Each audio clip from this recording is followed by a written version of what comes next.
Whoa, don't die. Okay, let's hope this is working, first of all. Second of all, bear with me, this is an important one, if I can do it right. And also let us know if you can hear us, because we just had some technical difficulties. I promise I'm not plugging the Friday show. What's up, Midnight Tokers, Afternoon Inhalers, and AM Hookah Smokers? This is the AM Hookah Podcast. I am your normally like one of two hosts, but now I'm like one of two hosts, but I'm the other host. I'm Adrian, and joined with me is not Matt. Matt, where's Matt? Who are you? Matt's in the woods. He got lost. He went looking for Sasquatch, or I don't know. I heard him mentioning Loch Ness Monster, but like I thought that thing was in the water, but he was by trees. So, Yeah, I don't even know. tracks. All right, so Bracken, do you have chat up? I actually can't monitor chat from where I am right now. So let's make sure that sound is good. Normally we preview this stuff, but today Adrian Hunter is the one monitoring the show, which is weird. Normally we use a different program. We couldn't get it to work, so we're using this. So if you're ever watching on Twitch, you can't watch it on Twitch today. I'm so sorry. I think we will re-upload Twitch, so it's in our video library though. That said, what's going on, everybody? Bracken, you want to really quickly shout out everybody in the chat while I make sure the notes are lined up properly? Oh, we got Etch Gaming's Akeem Young. We've got Dr. Noob Sauce with the Meeps.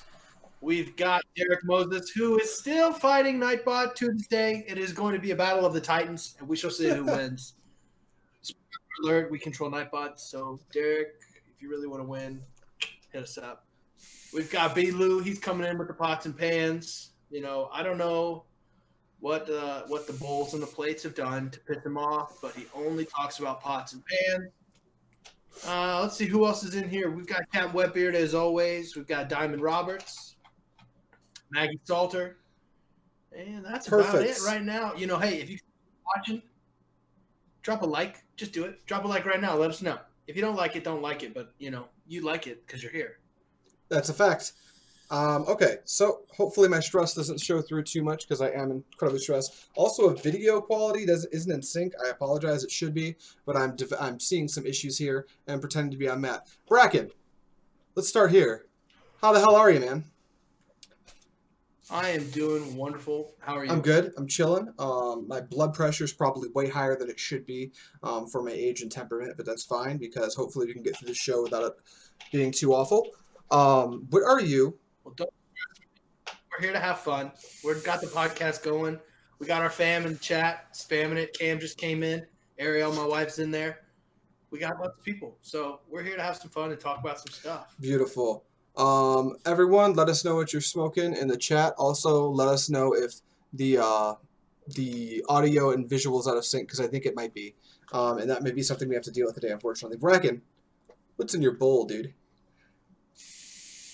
In my bowl right now, for those of you who want to know, hit that exclamation point smoke in the chat. Let Nightbot spoil the fun. I'm smoking Tangier's pumpkin. It's a favorite flavor of mine. I smoke it straight. Earlier, I mixed it. I smoked it through a pipe that was dirty with the new peppermint shake from Trifecta, and it was tasty. So I'm definitely going to be mixing those in a future bowl. Outstanding. What's your setup? I don't know if I caught that. I'm trying to monitor everything at once because you are who are our producer at this point. Can't really produce. So don't worry about the chat. I got you. Right now I'm smoking out of my Regal Melik, the King. It's the dark wood. I think they call it nut wood. I just got it on one of those OG jar bases. I think they're simple, they're clean, they're sexy. I've got the Bob Barker hose that I like to call it, the long, slim D hose, aluminum D hose. I love it. It's great. Beautiful. I am smoking. Actually, if you type in exclamation point, what is even our keyword? Exclamation point something. It's in the description. Normally, Matt clicks. Exclamation points. People are spamming it already. They know. Stellar. They spoiled the Stellar. fun. Well, I'll go through my whole setup for you guys as usual because that's what we do over here on the AM Hookah Podcast. Matt Pear, white. What the fuck else is new, right? I've got an 80 feet. This is actually going to be a 80 feet Gen 3 bowl, just regular 80 feet, not an 80-80 or a Resurrection. Provost on top. More on that in a little bit. And I'm smoking Alfacher Triforce, so 33% of grapefruit, blueberry, and mint. And it's smoking very well. That's what we're smoking. Okay, so today we had a few things we kind of wanted to talk about. This is going to be an interesting episode because obviously the one who is responsible for running it isn't running it, and we wanted to kind of find some interesting stuff to talk about without exhausting any of the topics for the rest of this entire series or this what's the word for it, season, because we have some guests coming up. Yeah, season 3. Ooh, season 3. Cheers, cheers. Super excited. You guys have been killing it. We're going to continue to slay. And we are going to be talking about a few little kind of tips, tricks, hacks, ways that we use certain hardware in the hookah world that maybe isn't necessarily the way the producer has intended it to be used, as well as a few other things, maybe that'll call back to a show that some of you may have caught last Friday. That said, I also want to talk to Bracken a little bit about his experience with producing the show so far. I hope you're cool with that, man. Let's talk. All right, cool. And I think maybe I would like to just dive in to some topical stuff, if that makes sense, and see if we can get a conversation going natively from there, because there's some interesting things I've seen popping up. Obviously, you were there for the technical difficulties episode last Friday, which we'll talk about in a little bit. But there were some people with some questions on why are you using a provost on foil? And that got me thinking, okay, there's a lot of people doing a lot of things that maybe aren't completely intuitive, and maybe not everyone in the community knows all about just yet. And one of those things I wanted to bring up, maybe you've heard of, maybe you haven't, maybe you guys in chat have heard of this, but Phoenix on foil. Phoenix on foil. Oh, you mean this thing right here? The Phoenix? Here it is, guys. For you who don't know what the Phoenix is, this is an American-made product, and it is an HMD. Its claim to fame is that is dirty. I won't show you the bottom of that. It says too late. Claim to fame is that it has the center spire, so you put your charcoal around it, and no ash will get into the bowl, contaminating the flavor, the taste, anything like that. So they were one of the first people to do that. Did not have the holes directly on the bottom and bring it to the American market. And yeah, so what do we want to talk about with this today? Putting it on foil? Yeah, I want to talk about why, because obviously I think putting that on foil might be something that came from putting the provost on foil. Maybe that's where that came from. But obviously, talking about the Phoenix, obviously what the Phoenix is, for anyone who doesn't know, is it's a heat management device. And the biggest difference between the Phoenix and something like, say, the Lotus or the, what is it, the MIG Razor, the Ottoman, what do they call that, the Ignis? These are all heat management devices that use a vent system, which the Phoenix does not. It actually is made out of one block of 6061-T6 aluminum, which, for all of you who care, it's actually the aluminum that they use to make spaceships and some aircraft out of. So it's obviously solid aluminum, kind of interesting information. I don't know if it really matters so much. But that's intended to be used like a Lotus, right? You put it right on the bowl, no foil, and you cook your shisha that way. But one thing that I thought was interesting, and something that maybe we could talk about a little bit, among other things, is that people have started to foil their bowl, poke holes, and then put that on top of it. Have you seen anybody doing that on any of the Facebook groups or any of the platforms that people like to post about hookah stuff? People definitely do that. And I would agree with you 100% that this whole putting foil on a bowl and then putting a heat management device on top of the foil, I kind of blame the provost, because it was an accident. Someone just did it, and it worked very well. And so people have been trying it across the board to see if they can kind of simulate, duplicate, and improve on the results. I know that if you talk to some of the people in the chat, like Derek, for example, not a big fan of some of the quality of the material used in some of the products. But the Phoenix is made out of a solid block. It's solid cut. It's one piece. There's no screws on the bottom. It's one piece of and so, as you can see, I have been using it with no foil. I have not had any experience with it on foil, but people do it. I know Bob the man who likes to collect all the hookahs out of Dallas. He does it with just foil underneath. I know sometimes Paul will do it, mainly to see if it works, but also to keep the bottom clean. I know some people really enjoy keeping that pristine look on the bottom. You know, as you can see, there's some carbonite, like it's definitely there, and it would take some work to working a lot of elbow grease to just kind of scrape that off. And there's a little tip to cleaning HMDs like that I'll get into. It's a trick I actually picked up from Jeremy from over at Hookah Uni. He taught it to me after he gifted me a stone bowl over in Chicago. But what's interesting is, so people started to use this like the Provost, right? And obviously, I think some of the pluses to doing that is what happens with the Provost, I think, is it kind of traps the heat and it creates an even heat profile around where the Provost makes contact with the foil and making contact with the tobacco. So I think it's the same idea there is what's going on. My question is, does it actually work better than just foil and coal, or does it work better than using just a Phoenix? I guess a question I have for you personally, and everyone in chat who's maybe used it, is have you used the Phoenix without foil, and what have your results been? Because mine have been like super mixed. I find that I have to pack my bowl completely different to get the Phoenix to work. Yeah, I mean, digging into the chat, Derek Moses has already commented he loves to use his Phoenix on foil. Yeah. If you don't know who Derek Moses is, check him out. Shameless plug. He makes these awesome leather hoses. It is a great way to just kind of add that touch of luxury to your session in a very simple way. Just a custom leather wrapped hose. A lot of people are into them. He loves it. He does it. Let's see. Anybody else in the chat? Have y'all been using the Phoenix on foil? We'd love to hear your feedback and find out what our community that's hiding out in the chat is doing. Also, I'd like to call out, I can't even remember who just said it, but someone saw that I put we're going to be making fun of Matt, obviously, because he's not here. And since we're doing 3 shows a week now, we're going to have 4 shows without Matt in a row, which is kind of weird. We had the last game cast, which was me. I did technical difficulties. We're doing this with me and Bracken, obviously, and the game cast is going to be me again. But I saw someone say that he looks like a dollar store Casey Neistat, which is like probably the funniest thing I've ever heard. Because he definitely has the... It looks like a dollar. You know who Casey Neistat is? Are you saying Matt? Yeah. Are you saying Matt looks like That's Casey what someone in Neistat? chat said, which I almost can see.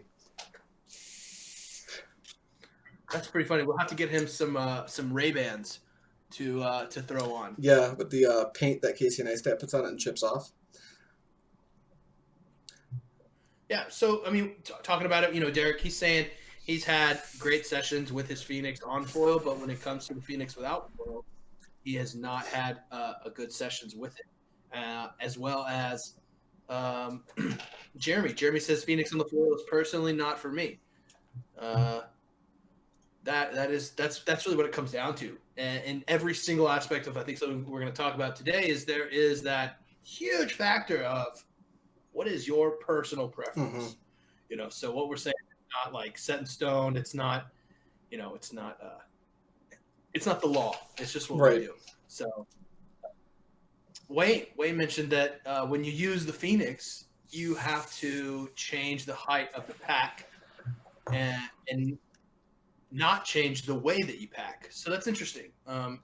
Something that kind of, is frustrating for me is that learning curve. And some people really enjoy that learning curve when you get a new product and you want to use it. So, I mean, I know I grew up using the Lotus, the OG Lotus. I pre-ordered it. I had it. I loved it. If you have one, you put that directly on your bowl, no foil underneath, and it works. Y'all talked about it last week on the podcast with Zach Kimchi. If you guys didn't catch that, be sure to check us out on YouTube and watch that replay. I know that y'all spent a lot of good time talking about that and the improvements with the One Plus, as well as the new iteration with the Lotus 2 that, in my opinion, looks like an ice cream. Yeah, pretty much. So... But, okay, so this is obviously trying to segue off of using, because that's something that we can all do. I choose not to because I like my Provost quite a bit, and I feel that I can alter my pack a little bit less and get the same session with the Provost every time. But you were actually just showing how dirty the bottom of your Provost is. How do you clean your HMDs is my question to you. All right, so my OG Lotus, it looks a little bit cleaner than this. And I just have a pretty simple method. The plates that we have in my house have a small divot in them, and it's just enough so that I can fill it with water and I can put my HMD in there.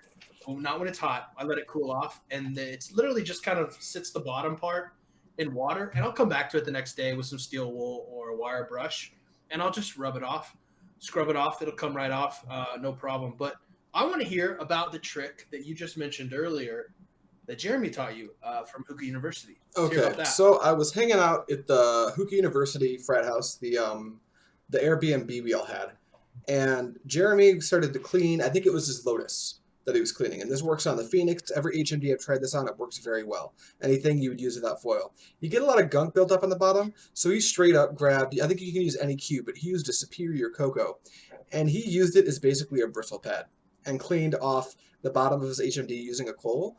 And I looked at him like, because I thought he was insane. It was getting darker, obviously, because the coal's rubbing off on it. And the whole thing looks jet black when he's done. But when he rinsed it off, it was just completely clean. It was probably the most wild thing I've ever seen, and I had never heard of it up to that point. So maybe... He got the coal wet, and he just used it as a scrubber. Exactly. He just used it to scrub it down. And I don't know what it is about coal that does that. Maybe it's just abrasive in all the right ways or something.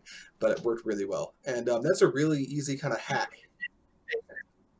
Yeah, people use charcoal and everything now. They're like, oh, put in my toothpaste and my water and my cocktails. And I'm like, no. Use it to filter, and that's it. Maybe I'll use charcoal to heat my hookah, and that's about it. Now, speaking of foil, because obviously we use HMDs on foil, but a lot of us use, some people, especially back in the day, would use 2 layers of regular ass foil. Just whatever foil you buy at the store and you double layer it. And I think we've all moved on to using heavy duty foil, which is kind of the norm. I feel like 1 layer of heavy duty foil, but some people, I know that you're one of them, have actually moved on to like a new tier of foil. Yeah. So interesting enough, at the grocery store when I was first getting into it, they were sold out of heavy duty foil, and I was really just anti regular strength foil because it rips so easily. I just wasn't a fan. And so what they had was something called super heavy duty. And at the time, that was like their top tier thickness foil wise. They've done some rebranding, and now they call it Pitmaster's Choice. So this is the foil that I use on every single bowl that I pack, regardless of what it is. If it's got foil, it's this. And the reason I do that is because this foil is thicker than regular, just kind of heavy duty foil. So that's kind of like my secret. I got hooked onto it. I smoke a lot of Tangiers. And so Tangiers, as you know, can be slightly temperature sensitive. Once you get it, you got it, and it's good. But this made it a lot easier for me to not only control the temperature in my bowl, but it's so thick that it's easier to foil the bowl. Mm-hmm. It's easier to get it drum tight, and it stays drum tight. So if I put my Provost on it, if I put charcoal on it, if I'm using something else we'll talk about later, like a tray, like a coal tray or like one of these things, it doesn't sag because it's just so strong. Mm-hmm. And this is it. Pitmaster's Choice. I put all my friends onto it. If you're in my inner circle of hookah buddies, you know this is what I use, and a lot of them have adopted it. Adrian, have you ever used this foil? During the Chicago Hookah Expo, the Chicago Hookah Meetup, that's all we used actually. I think the guys from H-Uni brought over a bunch of Pitmaster's Choice, and we used a crap load of it. I think we went through like 2 or 3 rolls of just that foil. So I would definitely recommend not only you, Adrian, but anybody watching. Like, I'm not sponsored. Reynolds, you want to hit us up? Sponsors, let us know. The Reynolds Rat sponsor. This foil, it's just foil. I mean, when it comes down to it, it's just tinfoil. But really, it's just the little things. And you notice it when you pack a bowl every day. I would definitely recommend it. Give it a try. If you don't like it, let me know. I'll buy it off you. Where can you get it? Can you buy that? I can't find it in my store. Is that like an Amazon only thing? Where can you pick that stuff up? I can buy it on Amazon. They have the subscribe and save. So if you use 1 roll a month, you can get a new roll every month and save a little bit on your subscription. Okay. But I would remind them an Amazon Prime member. It gets delivered to my front door, free shipping. And I always keep an extra one on stock. So when I have this one, it's about 80% used. When I start using the other one, I'm going to order 2 more, and I'm just going to keep it because I love it. Derek says he just picked it up recently, and it is next level. It seriously is. Now, is foil just getting thicker at this point? Because it seems like every few years the foil we use is either thicker or we use more of it. Do you think that's probably like the apex of the foil game? Honestly, Adrian, I've been using this thickness of foil for 4.5 years. I didn't even know it existed. So Yeah, I found it on accident. It used to be called Super Strength Heavy Duty, and they did like some rebranding so they could appeal to like the barbecuers in the world. Whatever it is, it increased to like $1.50 or something from the old stuff. But like I've been using it for years, and I love it. And it has never let me down when it comes to tinfoil. When I run out and I have to use regular foil, I hate it. It just sucks. I'm like, oh my gosh, I need my foil. So I don't know. Maybe it's thicker. Maybe it'll get to the point where we're just gonna go back to we're all only using, using like- screens. yeah, we're gonna go back to high quality screens. You know, when you first got started, and they included that little crappy piece of metal that will rust in 5 minutes. Who knows? Maybe. Hey, you know what? You want to mill some of that, CNC some of that out of a quality material? You might be on to something. Right. Yeah, it's pretty interesting how thick foil has gotten. But I'm in the vein of talking about like weird shit that we use as hookah smokers. I've actually picked up a few products over the last little while myself, and some of them aren't as intuitive to use as I would like. And one of those is the ST bowl. Do you actually have an ST bowl? I have an ST bowl. What do they call it on Hookah Uni? They call it the flower pot bowl. Yeah, and that's exactly what it looks like. Let me see the inside of yours really quick. I do not. I use mine super regular, but I don't even bother trying to remove this char line, actually, because I always smoke double apple out of it. But speaking of little weird shit you can do to kind of I don't think I should, because I found it kind of difficult to pack. And so I kind of gave up on it. I don't know if you or anybody else out there has any tips or tricks on that, but as you can see, I think I've used this like 2 or 3 times. I enjoyed it, but yeah, I mean, it looks cool. It feels cool. I don't have anything that looks like this in my collection. And it was pretty cool. This was a freebie that I got from the guys at Sky Hookah Distribution when I purchased my DSH Heavy. That's pretty sweet, because it's like a $20-$25 bowl. Yeah, I'm really enjoying it. You know, it's got some cool prints on the side, and I still can't figure out what that one is. I think it might be a soccer ball. It's like I don't know. For the World Cup or something, I think, for soccer. I don't follow soccer very carefully. But what I wanted to get to is I found a way. What am I looking at? Playing soccer. I didn't realize that until you said he's a soccer player. Man. Learn every day. Yeah, man. I have this, and what this is it's just a little piece of silicone tubing, and it's been how I pack this bowl exclusively. So obviously the spire is like stupid recessed. If I want to touch the top of the spire, that's how far into the bowl my finger goes. Does that make sense? So when you're packing it, you can have issues. What I actually do, and this sucks for anyone watching this on the podcasting forums if you're listening to it. So what I'm holding is a bowl that looks very much like a flower pot. And I have this little piece of silicone. If you actually stick it down into the spire, and this actually is the perfect size. I don't know what the measurement is. Maybe I'll have to get it and let everyone know. But I'll make the bowl look like this. And then I'll pack around this little piece of silicone tubing. And when I'm done, I'll make sure I do a slight overpack when I'm using double apple always. And then I'll kind of edge it, pull it out, and foil it that way. Every time I use it this way, I get like a 2-hour session with alpaca double apple out of this bowl. And I think it's just because of how insanely thick the bowl is. It carries heat very well. It holds it for a long time. I don't even remove it with my bare hands after the session. I have to let it sit for a few minutes.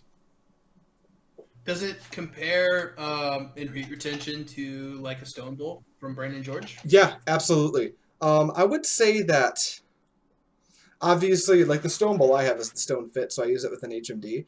I would say that this bowl is best used with just coal. But as far as like heat retention, I would say it definitely gets as hot and holds as much heat as a stone bowl, but the entire bowl gets to that temperature. Like the bottom of the bowl is very hot when you get it up to the temperature that I like to smoke at least. So I would definitely say yes, but I would say don't take it off like you would take a stone bowl off at the end of the session, because you're going to burn your fingers. Burn your hand. PSA, don't burn your hand. Okay, cool. I'm gonna have to try that. Maybe I'll use an extra like foil poker or one of these B2 mouth tips and see if it'll fit. Yeah, I don't know if I don't think the B2 mouth tips will fit. Just to give you an example, Too big. This is the B2 mouth tip versus the Soft Touch silicone mouth tip, or the regular silicone mouth tip. Okay. So you have to get one a little smaller. Go to a hardware store, just buy like a 1/2 foot and clip it. But mainly this was. All right. Yeah, this was all to get to one point. Like, all of this was really to shill to the ultimate point of what I wanted to get into before we start talking about something that happened on technical difficulties. And that is the, how do you pronounce the name of the new Hookah hookah? Soaka? Saoca. Saoka. That's how I don't know if that's right. I think so. That's right. I think someone in this room may actually have gotten one one of the earlier models, and I was wondering if you couldn't get some first impressions and talk a little bit about the hookah, because I know that Hookah John is going to be doing the full release very shortly, and that's the hookah right there. In my screen, yeah, here it is. This is the Saoka from John, and I enjoy it. First impressions, okay. So it's if anybody out there owns a knurl hose, it weighs like the entire pipe itself with the hat, with the tray and the bowl port and the grommet and the diffuser. The whole thing weighs like about the same as the handle. So it's a super lightweight handle. And I do apologize. I did not do my proper research. So I can't tell you the exact grade of aluminum. It's 6061 T6. It's the same thing that the Phoenix is actually made out of. Yeah. Okay. So it's the exact same as the Phoenix. Yeah, and it has the knurling, so it looks very similar to the handle. But let's dive into first impressions. I've been smoking this for about 3 or 4 days straight. I think I got it on Friday, so about 4 days. And I'm impressed. There are a lot of things that I like and a few things that I'm like, about. But, you know, we'll start from the top. The bowl port, it looks very similar to the curvature on, like, the newer Regals. And so for me, like, that's something I look at, is how it's going to hold my bowl on there. Sometimes if it's too, if it's got too like much of a curve on there, it'll just kind of shoot the bowl right now. Off the top. You basically need to use a mod grommet on that, right? Because of the shape of it. You probably can't get away with an Egyptian. I think it really depends on the bowl that you're using. So if the bowl you're using has a smaller hole, you might be able to, on the bottom where it attaches, you might be able to get away with it. But I've been using a mod grommet on my 80 feet bowl and the other bowls that I have, my stone bowl, stuff like that. And it is working pretty well.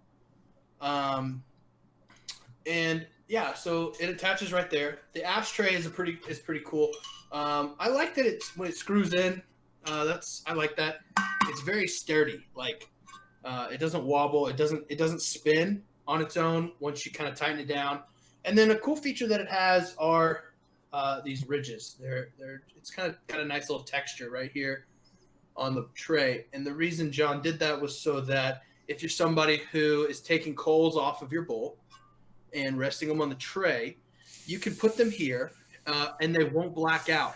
So a very similar feature to, let's say, the B2 tray, where they have the cutout piece that sits on top of the tray and kind of allows airflow 360, or some of those trays from Brazil that have the mesh texture in the inside. So yeah, you can put your coals on there and it will black out a little bit. I mean, it is what it is. When you put a coal down on a surface where there's no airflow, it will black out, but it won't black out as much as if you just put it on here or like in a cam tray or something like that. So I enjoy that. It's pretty flat, as you can see. So it's got a nice diameter on it. So I don't really struggle with the coals falling off of my bowl because I use a Provost so often. Yeah. But I can imagine that this would do a fairly good job of making sure the coals aren't bouncing off onto the carpet or anything like that. There is one thing I'm noticing. Moving down, that when you move that around, is that the purge ball I'm hearing moving around when you move that? That thing's got to be loud when you purge that, right? It has a distinctive noise that what I'll do is promotion. Go check us out on Facebook. Follow us, subscribe, like us on Facebook.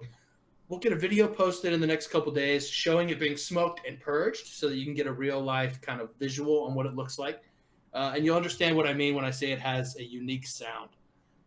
You've got the knurling going down. This is very similar texture and structure to the knurl hose. Fun fact, you can substitute your knurl hose handle for this part of the downstem, and it'll make it a little bit taller, add the black texture to it. Moving down into the bowl port right here, this part just kind of screws out. Oh my gosh, I really put it in there, didn't I? I think I think I got a little aggressive. Oh man, spinning it. Don't cross thread things. Yeah, let me. Don't cross thread it. No, I didn't cross thread it. I just don't know what I must have really tightened it in there.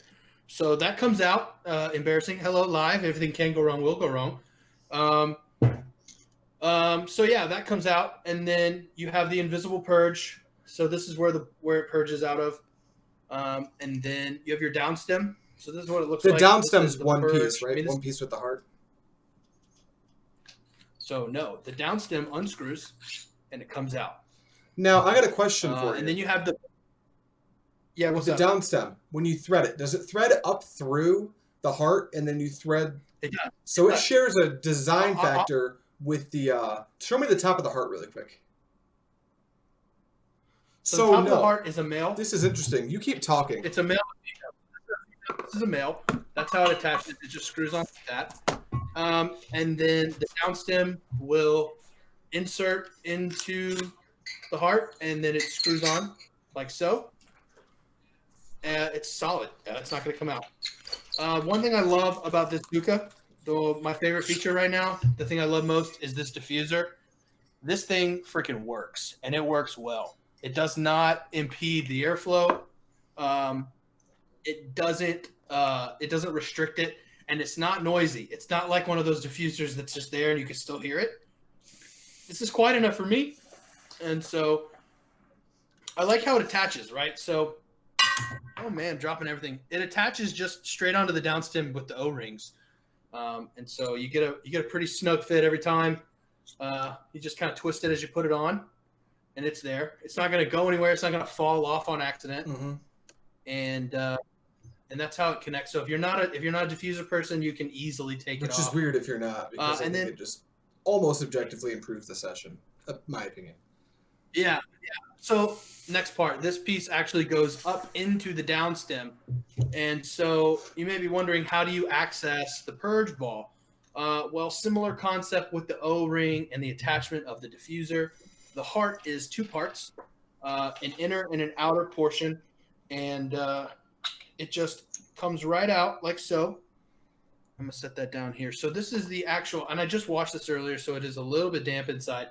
This is the actual inside of the heart. So this is where your downstem is going to go in and connect to the heart. If I can get it on there. And so it connects just right like that. And that's noisy. I'm so sorry. Let me. Yeah, that's not that bad actually. This is how it connects.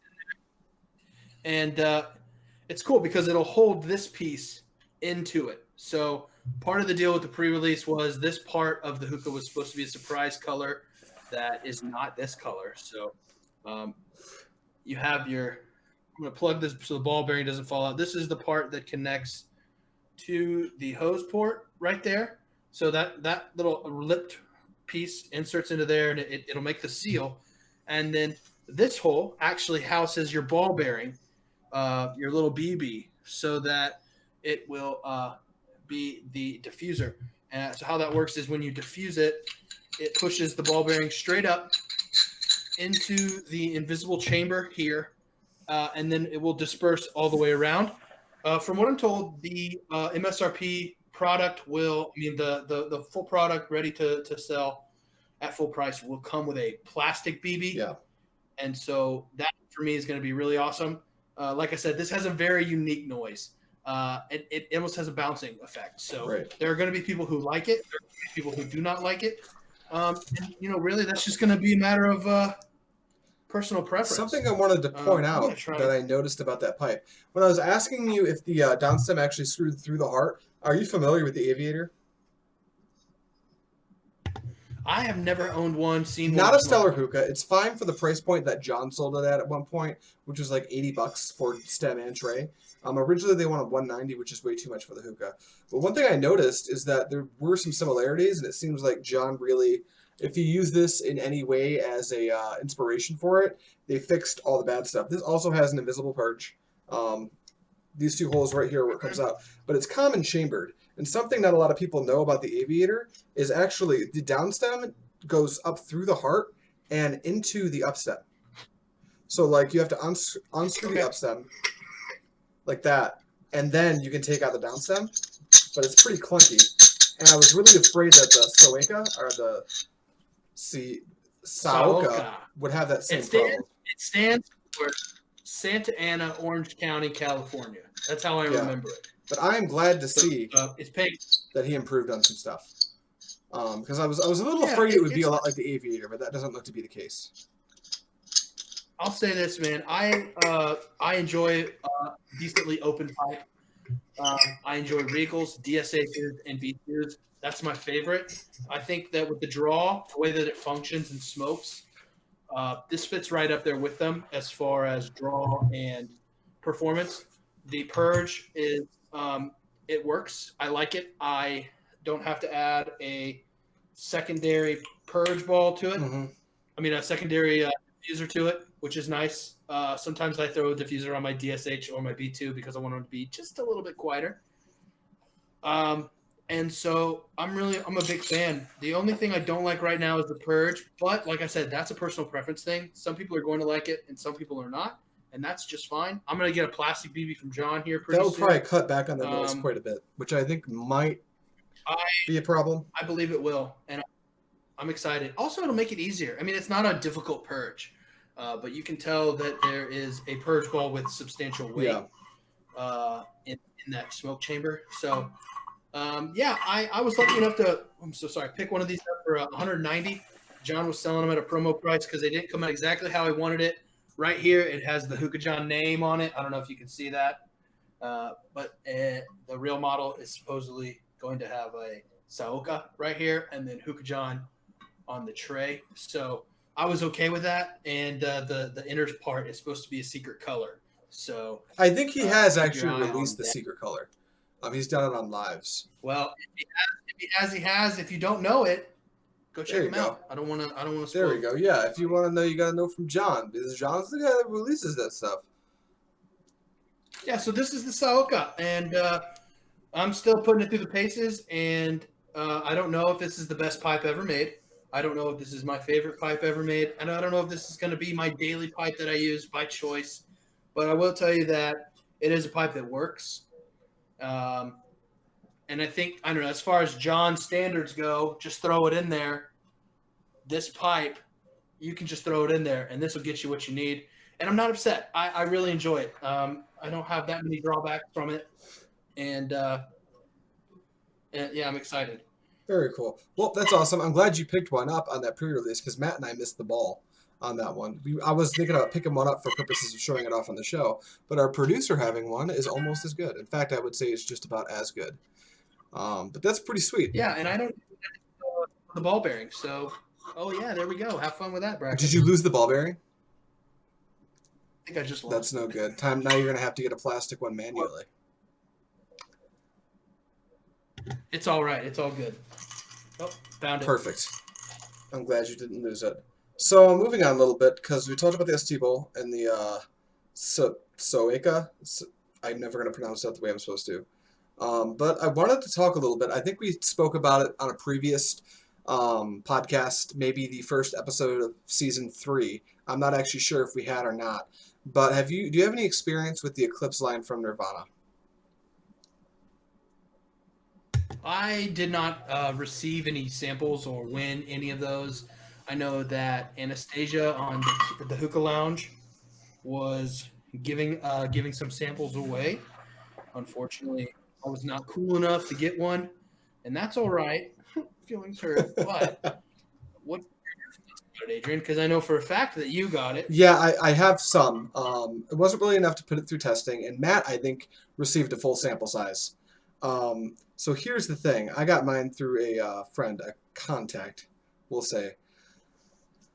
Matt's experience is the one I'm going to go off of because I think Matt tried pretty hard to make it work. But one thing Matt noticed is that the flavors were super syrupy, and it was quite difficult to get good flavor while not burning the tobacco, and it was difficult to get decent clouds while not charring the shit out of the tobacco. And I think I've heard some mixed reviews, but that's something I kind of wanted to point out a little bit for anyone who's maybe thinking about picking up some Eclipse, because I've also heard from guys, a lot of the Hookah Shisha guys actually say that it's pretty good stuff. Which kind of gives me because I didn't have a good experience. It kind of makes me feel a little bit weird because I trust the guys from over at Hookah Shisha. Also, they're not selling it currently, which means I don't think they've got any like personal interest in trying to push the product. But I don't know how many batches they've released. But that stuff doesn't smoke very well. Anastasia does the social media for Nirvana, and she's in like all the Facebook pages. She mentioned a couple days ago, actually, that they might have noticed that there was something wrong with some of the batches that they sent out. And that's like kind of something that they were owning up to and acknowledging that people who received those free samples or those gifts might have gotten a bad batch, which is never really something you want to hear with a brand new product coming out. Oh, hey, first release, hey, sorry, that was a bad batch. It's kind of like, how is that bad? But that's neither here nor there. But she did say that if you did receive some and you think it wasn't good, that you need to reach out to her because they would be able to replace it with something that they would consider up to their standards. Yeah. Something that they would be proud of you smoking. I'm seeing in chat that she's definitely sending new batches, and Derek says they sent out old batches rather than new, which would obviously be an issue because I didn't hear a whole lot about the Eclipse line before it coming out. But that's something I just wanted to kind of briefly touch lightly throughout this podcast because it is an issue. It's something that got a lot of hype as soon as it came out, and then that died pretty immediately if you're paying any attention to the Facebook Lives and stuff. So that's pretty interesting. I think I will probably pick up a full package of it just to really put it through and test it. I have heard from some people that if you dry it out and cut it, which I think is too much work to make it tobacco work, I think if you have to do that to get a good session, then maybe it's not the best tobacco. But I have heard that cutting, drying it, and packing a certain way does fix it. Although when you pay for tobacco by the gram and you're drying it out, you are stealing money from yourself. Yeah, that never made sense to me to hear, the best way to take this is to dry it out. I'm like, all right, then I need a refund on why you charge me on this for the weight, and I'm giving some of that weight up so that it could smoke well. Yeah, that's maybe take an extra month and dry it in the factory, Yeah, and then what, I think they really pushed to get it out before the new year, right? Because I think that's a pretty common business practice, especially. I think a lot of the fiscal years for these producers in the hookah realm actually follow suit with the new year. So I think they were really trying to push it out before the new year, if I had to take a guess. That's what was going on there. Who knows? But it could be good. Maybe some intern could have been in charge and he was texting, or he had a new girlfriend or a boyfriend and he was distracted or she was distracted. And, you never know these things, and we'll give them a fair shot when they send out all this new stuff. For those of you guys watching us, we would love some real-time feedback on our Facebook page. If you're packing some new Nirvana Eclipse and you're loving it, post a video, do a quick little shout out, tell us what it is, how you're doing it, what you're smoking it in, the bowl, the heat, the pack, all that fun stuff. Let us know. Because if it's a good product and it was just an accidental mishap, let's hear about it. Let's make sure that good quality products are the ones that are succeeding, because that's better for the industry. Etch Game, I gave them. Hold on, let me read a comment here from Etch Games. That is Caleb. Do yourself a favor and actually try it before you make an assumption. I'm not sure who he's referring to. I think the only person who hasn't tried it here is you. I have not tried it. I've heard people like it. I've heard people not like it, and I've heard people who represent Nirvana say, "Hey, that was bad. Let's get you some new." I don't know. I appreciate that. I think that's something that is comforting as a consumer. Yeah, it seems like they're trying to repair the issue, which I think is like the most important thing. They're acknowledging fault and saying we're going to fix it because what happened wasn't what we wanted. And I really appreciate that, especially in light of some of the things that happened in 2018 with certain brands or online vendors who just kind of disappeared after doing stuff that was wrong. It shows good faith that they're saying, hey, let's do this right, and let's take care of the customer. Yeah, absolutely. Moving on from that, because I think that's all we need to talk on that. I don't really want to dig too deep into it, because if it was just a case for me and Matt, who actually received a proper sample from Anastasia, if it was a case of bad batch, let's give it a second, because I know Ugly had a very bad batch. And now I feel like he's trying to repair it, and maybe some of the bad press is stopping that. But his new stuff, I think, is awesome. I actually am currently keeping Ugly in my regular rotation because I enjoy the current batch. But I'd like to move on a little bit and talk about another little kind of side product for just a second, and then move on to a big question we got over on technical difficulties. But it's something that you have that I'm actually not even familiar with, and I think it's called the Amira Coal Screen. Yeah, we were talking about HMDs and leading into us talking about the Provost. You know, there are a lot of options out there that aren't kind of like this top tier full package HMD, as you bear with me, we'll call these kinds of products the full package HMD. You know, it's metal, it's got a lid, a handle, that sort of thing. There are things that you can use out there if you are wanting to maybe try and do something different from just having the foil and the poles. And the products are, these are the two products that I have right here. Obviously, this is a new one. I haven't used this one, but I have one that I use. And then this is the product that Adrian was actually talking about. This is a coal tray. And a lot of the OGs, they know about this. They use it. You might have seen it in this setup. You might see this setup online. This is kind of what they call, I don't know if this is called a bro hood or if that's a brand or something, but this is how it comes. It's got, this is the part that will sit on the bowl. Obviously, I don't have the bowl that it's made for, but I didn't buy it for this. I bought it for the tray. And so, what I'll end up doing is if I'm really trying to if I'm trying to pack a bowl of Tangiers and I really want to buzz, sometimes I feel like I can get a better buzz out of my Tangiers the closer I can get my charcoal to the tinfoil. And that may sound silly, and that may just be all in my head, but when you use a device like the Flavor Saver, it's very simple. It is what it is. You just put it on top of the foil, and you put the coals right on top of it. That is what it is. The only purpose this serves is to add distance between the coals and the foil. So you're not going to have to worry about burning your bowl or shocking it or anything like that. I think a lot of us are familiar with heat management and stuff like that. So it's not necessarily an issue, but this can make it a little bit easier. Say you got a new bowl that's a little smaller than you're used to, or you're not quite sure. This gets the job done, but this also serves the exact same purpose. You just drop this right on top of the foil, and you put your coals right in there. I like this. This is a preference to me because it has these little lips around the edges, and your coals aren't going to fall off. So when I was testing out some of those hexagon coals, the long cylinders from, I think they were Golden Desert. Yeah, those are Golden Desert. I enjoyed them. I know Golden Desert and Cocoa Earth, I think, make them. I enjoyed them. Only problem I had was later in the session when they're burning down, sometimes they'll roll off, and that can be dangerous if you have carpet. Yeah. Also, real quick, I did just get a confirmation from Caleb about what he was talking about, and he wasn't throwing shade. So thank you, Caleb, for reiterating. I got personal. He DM'd me. Okay. He DM'd me. Oh, slide into the DMs. Thank you, Cactus Man. One cactus boy. Yeah, this just has this lip on the edge, so it nothing's gonna fall off on accident. Now you can knock it over. Obviously, it's gonna fall. But yeah, this is a pretty cool little device. It's a lot cheaper than a Provost. It's a lot cheaper than a Lotus or a Phoenix or a MIG Razor or a Starbuzz Nar or Insert HMD here.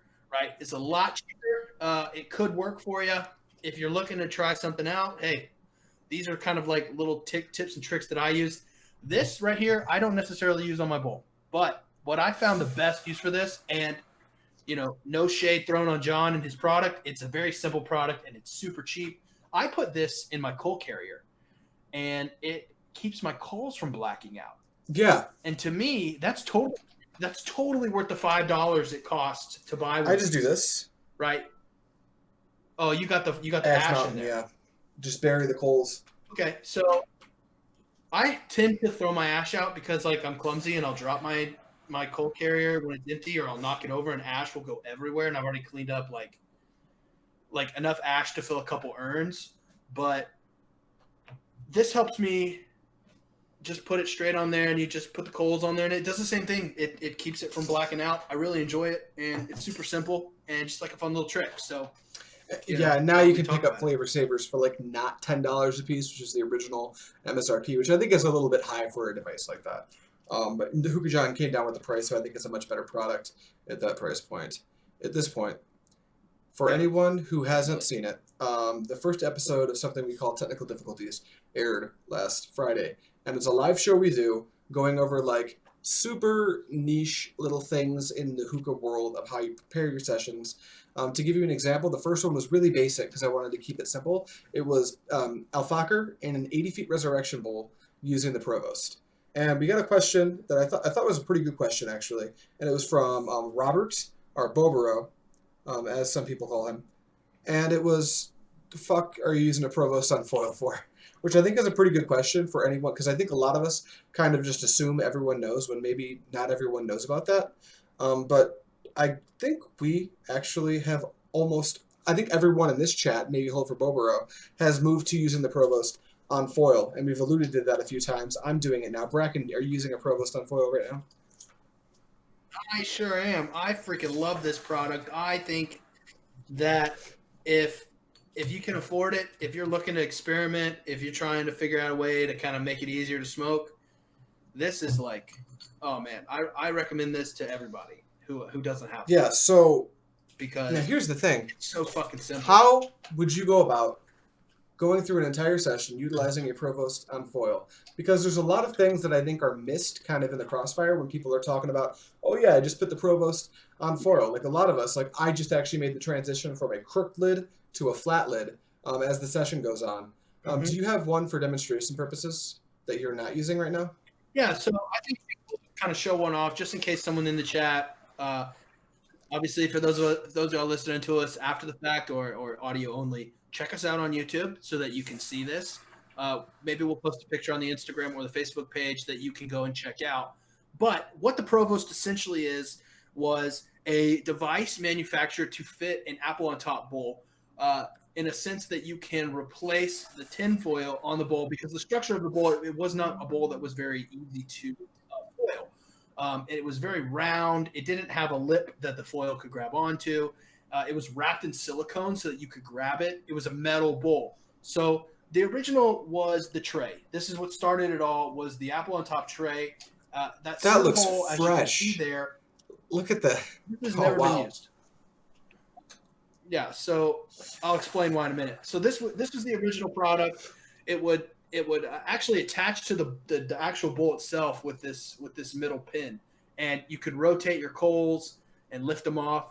And it was a really cool way of improving those little crappy metal trays with the lips that they send out. So then they decided, okay, people want to use a wind cover with it, but they can't because it's got a handle. So the next iteration, and this one is broken. I've got the one that actually right here. This is what the lid looks like. All right. So this in itself is the apple on top Provost in itself. This is the heat management system. It is a tray and lid combination. This part swivels. And so what that allows you to do is kind of customize and control the airflow to the coals, as well as maybe oven in the heat a little bit, let it breathe a little bit, so on and so forth. And then lo and behold, someone accidentally, maybe it's just by a stroke of luck, or maybe they were just experimenting like Derek was doing with his Aljamal on B2 the other night. Somebody put this on top of a foiled bowl. They just threw it on top, and it worked. And it worked so good that now, to this day, I think a majority of the enthusiasts out there are aware of this or use this, and it's pretty awesome. So there's a way that we all, do you have different ways that you adjust the lid for when you start your session versus as you go through your session? Because I feel like there's like maybe 4 different main ways to use the lid, and I think we've all kind of moved to doing it that way, or a lot of us have. I have actually a video over on Pipe Dream Hookah going through how to do that. But do you know about that? Do you use that, or do you just put the lid on and have your session? Yeah, I put the lid on, or I take the lid off, and I rotate it to affect it. But I know what you're hinting at, and I'm going to let you dive into that. But for me, I put the coals on, and I put the lid on, and I get the bowl going, and then I take it off as as I need to and put it back on when it starts. I'm going to do something bad and show what I mean using this Provost that is very hot. We'll see. Do you want me to do it? Nope. I've already pulled this off, and I want to do this because I feel like there's a risk factor of burning myself, and I want that. Okay, Committing. so anything for the exactly. So this is the Provost, obviously, with coals in it. Normally the coals are much larger. Now, I don't think there's much use to just putting your Provost on the foil with no lid on. You have to really add way too much heat for it to work. So what a lot of people think of as like the first mode of using a Provost is if you had a coal to cricket on, which I don't, you can kind of leave it on the leaf like this and let it set on the coal. And that's how a lot of people start their sessions. I like to go hotter, so normally I will leave it inside the bowl like this, resting on a coal, kind of prick like that. But it usually start there. You'd move to doing like this. And this is mostly for Bulbaro or Robert, who's asking about it. And then as you go through the session, you can finally drop it off completely onto the bowl like that. And that's just something that it's really simple. It's actually, you can do it however you want. You don't actually have to do it that way. But it's something I just wanted to kind of allude to because I know that Robert was asking questions about it over on technical difficulties. And I did want to kind of get into how we do that. Yeah. And now this is pretty cool. A lot of people they'll do the edging on the leaf, or they'll tilt it. You know, there's I think Travis Leader did a kind of pretty well articulated video photo how to over on the Hookah University page. I'm not sure if there's one similar on THL, but definitely check that out if you are interested. But yeah, I mean, it works. A lot of people like them. And so we are getting kind of close to the end of the show. And what I'd like to do, this is something I wanted to do earlier in the show. Obviously, if you can't tell, I am actually incredibly stressed trying to manage all this because this is normally Matt's job. And I'm not super great at it just yet. I don't know that I need to be because Matt's normally here to run this. But I wanted to kind of talk with you a little bit, Bracken, about producing the show, maybe a little bit about yourself, because this is your second time on the show. This is your first time on the show as a producer, and you are kind of a big part of the podcast now. So it doesn't look like we have any questions typed up for you because I ended up having to put the show together really quickly when I got back. We actually spent an hour, Bracken and I, putting the show together because we weren't really sure what we were going to do. We don't want to go over any of the topics we have planned for the rest of the season. We have some guests. We have some not guest shows. This one wasn't as heavily promoted for that reason. But, Bracken, if I were to ask you to tell me a little bit about yourself and who you are in your personal life, would that be too vague, or could you do that? I could try. So, like you said, I've been on the show before, and if you were around in the podcast during that time, check it out, learn about my product, pack mats. But now Adrian and Matt have brought me on the show as a more administrative producer role, and I have never been more excited. I always have been messaging them and talking to them in the back channels, fun ways to cross-pollinate, to improve interaction, kind of ways to improve the show, just fun stuff like that. And now I'm on the team, and it's pretty exciting. In my personal life, I'm just a dude from Texas. I live in Florida. Just like to consider myself just a good old boy. I'm loyal, honest. I smoke hookah. I love it. I'm a Tangiers fanboy. You can't convince me otherwise. I've been that way since I found Dark Plum. In my early stages of smoking, one of my buddies packed it in an Elmas with a Turkish hose, and it was like, what is this? What am I smoking? It was like OG status, man. It was in a Crown Micro, one coal bowl. If you know what those are, shout out to you. You have been around. If you don't, unfortunately, Crown does not make bowls anymore, and you missed out. Maybe you can find one floating around. Great glass bowls, and a unique design that maybe we'll see pop up in the future. Who knows? But yeah, that's really what got me hooked, man. That's what got me hooked is finding the community on Reddit when Reddit used to be the community of my choice. And just kind of, getting onto the, what do they call them? Tiny chats. I don't know if that's still the name of it, but that was the thing back in the day. It's like a chat room, very similar to like a Google Hangouts or something. So you just hop on and you just smoke and just, kind of talk crap with everybody there, see what's new, see what's not new, kind of spill the tea. as they say, with people about hookah products. And I just fell in love with it. I've always liked it. I've always enjoyed it. And my favorite is just to smoke with people and talk about life. So finding the podcast was pretty cool because that's what y'all do. Y'all smoke and talk. And I'm like, I can get behind this. Awesome, man. So how have you liked it so far? And this is more of a personal question from me to you than it is for podcast content. But how have you liked working and seeing what a garbage fire the back end of the AM Hookah Podcast is? I wouldn't even call it garbage fire. It's fun. It's very grassroots, and you're starting off with a bare bones team, and we're like, hey, let's get the ball rolling. So it's been a lot of fun, been a lot of challenge to kind of think past the consumer, the person who tunes in on a Monday, and try and realize, there's more to this than just being entertained. And so I've really, really enjoyed that. There's just like a little bit more behind it, and as much fun as it is to just sit back, relax, smoke a bowl, and listen to you guys talk about whatever it is you guys are talking about. And it was awesome. I'm reading here in the chat, Big Vinny, he said he remembers Hookah Pro and Tiny Hats back in the day. Good times. Tiny Chat, not Tiny Hats. That's funny. Tiny Hats. Don't steal my name. Trademark. Copyright. Hookah Pro was one of those sites, back in the forum days. So it's pretty cool to see this new medium of a hookah podcast and content and trying to make it relevant, trying to make it appealing and engaging. It's been a lot of fun. I've really enjoyed it. Yep, that's good to hear. I'm glad because obviously none of us are making any money on this, so it's just purely we like to do it. Also, I've said this before, I'm kind of an attention whore, so I want to be on camera. But thank you personally for. Is that why you're screwing? That's exactly why. But no, thank you for coming on and helping us do this. It's been a lot of fun. It's been a lot of fun. This season should be awesome. I love feedback. So everybody out there in the chat, this is now geared towards you. Help me do the job better. Send me a message. Let me know what you're thinking. And let's get some real feedback from you guys. I'd love to open the dialogue and hear your thoughts. If you want to post them on the Facebook page, I'll see them. If you want to send it to me to DM, I'll probably see them.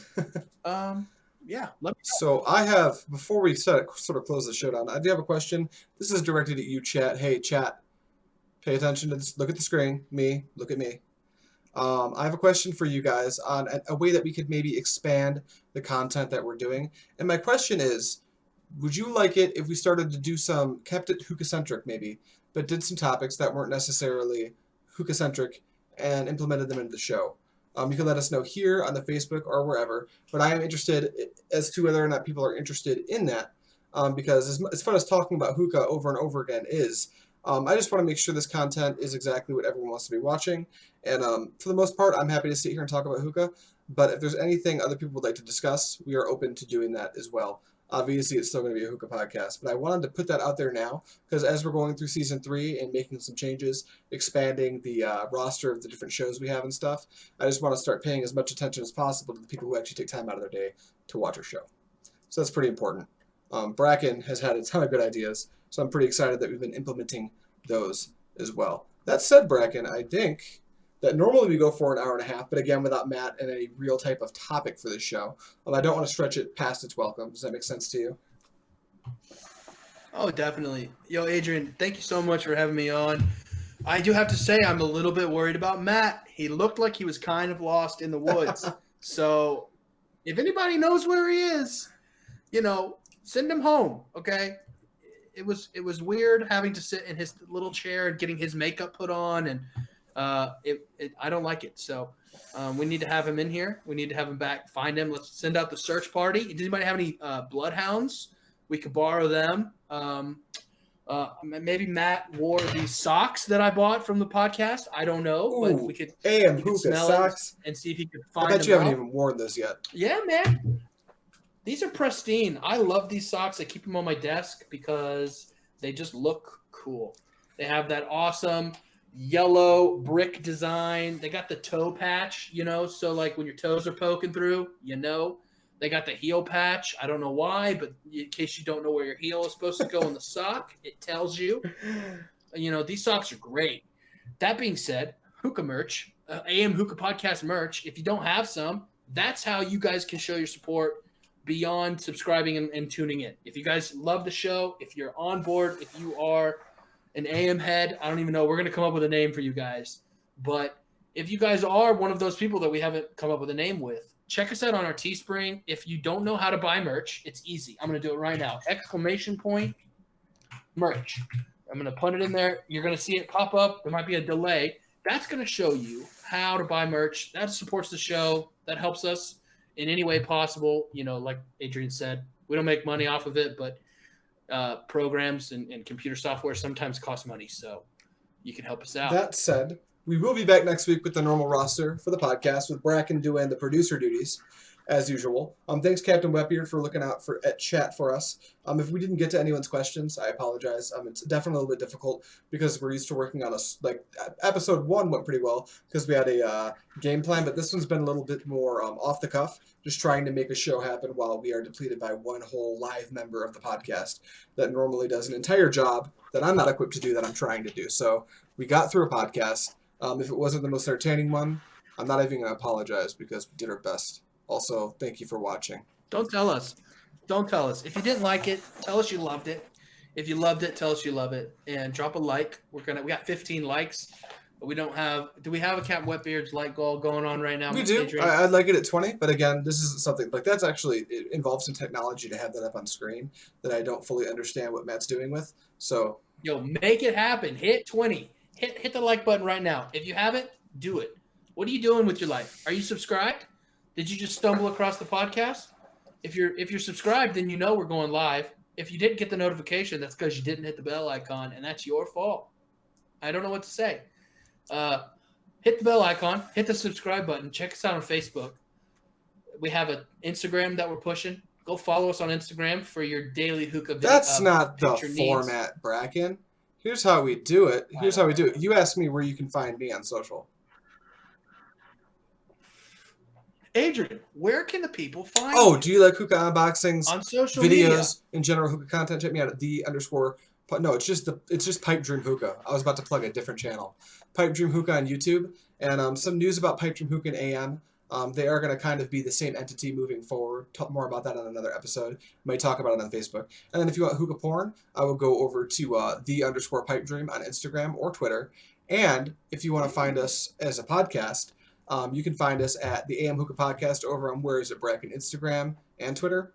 And we got a Facebook group and we got a Facebook page. Go to the Instagram. Go follow our Instagram. We are making a push. We're going to post every day. And it's going to be some juicy content. It's going to be just very appealing. It's going to make you want to pack a bowl the minute you see it. And that's what I do over here at the AM Hookah Podcast. So I've been keeping that up. But Matt, unfortunately, is a real adult with priorities. But he will, again, be back on Friday. Thank you guys so much for watching. I will see you guys. Honestly, I'll be seeing you Wednesday because I have to do the Gamecast too. And then for our next episode of Technical Difficulties, Matt's going to be hosting. Make sure to pay attention to Technical Difficulties. That is on Friday. The timeline is going to be variable, but we'll make sure to let you know the day before, the day of, what the time is going to be. It's always going to be in the nighttime, right around when we do the podcast, maybe a little later. But definitely check that out. And other than that, Bracken, I think that's it, and I think we can get out of here. I think we can, as long as they know that come back on Wednesday. Mm-hmm. Adrian's going to be playing some games on Wednesday. I'm going to be playing Enter the Gungeon, and I'm not good at top-down running guns. So you want to watch me die and get frustrated a lot, that's what we're going to be doing. I'm going to have 6 Red Bulls, and by God, I'm going to have a heart attack.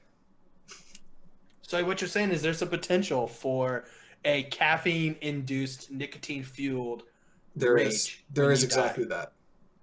And that sounds like some content I want to be around to watch. Anyway, I'm going to wrap this up like I do over on the Pipe Dream Hookah channel because Matt's not here and I get to do that. Thank you guys so much for watching, and as always, happy smoking.